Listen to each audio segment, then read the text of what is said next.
What's the worst thing your sister ever did to you? My twin sister Violet was born 17 minutes after me, but spent our entire childhood making sure everyone forgot I existed first. We looked identical. Same auburn hair, same green eyes, same freckles across our noses. But where I was quiet and artistic, Violet was magnetic. She could charm anyone within 30 seconds of meeting them. Teachers, neighbors, even our parents fell under her spell while I became invisible. It started small. She'd accidentally spill juice on my homework the night before it was due. She'd hide my art supplies before big projects. When I complained, she'd cry and say I was being mean to her. Mom would always take her side. Violet's more sensitive, Mom would explain. You need to be the bigger person. I was bigger, by 17 minutes. In middle school, things got worse. She'd sabotage my friendships by spreading rumors, then comfort me when I cried about being alone. She convinced my 7th grade crush that I had a weird obsession with him, showing him fake diary entries she'd written in my handwriting. I remember sitting alone at lunch because somehow all my friends had turned against me. Violet approached with her usual concerned expression, telling me she'd heard I'd called Rachel's mom trashy for working at the gas station. I never said that. I would never say that. But Violet insisted I had, suggesting maybe I said things when I was jealous. The seed was planted. Even I started questioning myself. Maybe I was the problem. By high school, she'd perfected her system. Violet started dating my crush Dylan after telling him I was weird and creepy. She convinced my best friend Rachel that I'd been talking behind her back. Slowly, methodically, she isolated me from everyone I cared about. The pattern was always the same. Something would go wrong. A friend would stop talking to me. A teacher would become cold. A boy would reject me. And Violet would be there to comfort me. She'd suggest theories about why people treated me badly, always centered around my supposed flaws. Maybe you come on too strong, she'd say.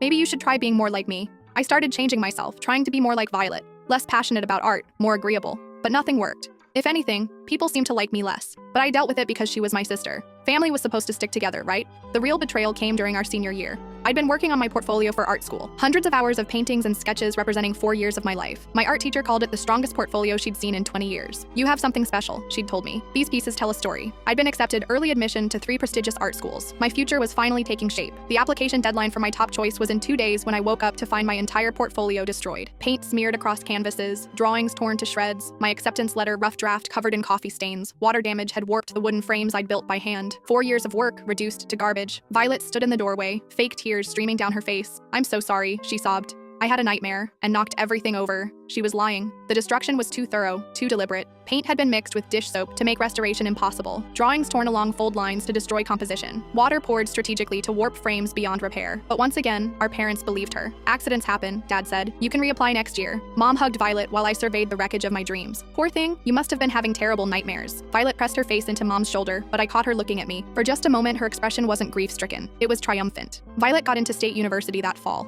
I spent the year working at a diner while watching her post photos of her perfect college life. That's when I discovered the truth that shattered everything. I was cleaning our room after Violet left for sophomore year when I found her diary. What I read inside made my blood freeze. Entry after entry detailing her systematic campaign to ruin my life. She called it Operation Twin Swap. But that wasn't even the worst part. I couldn't fit what happens next in this short video. Watch the rest down below.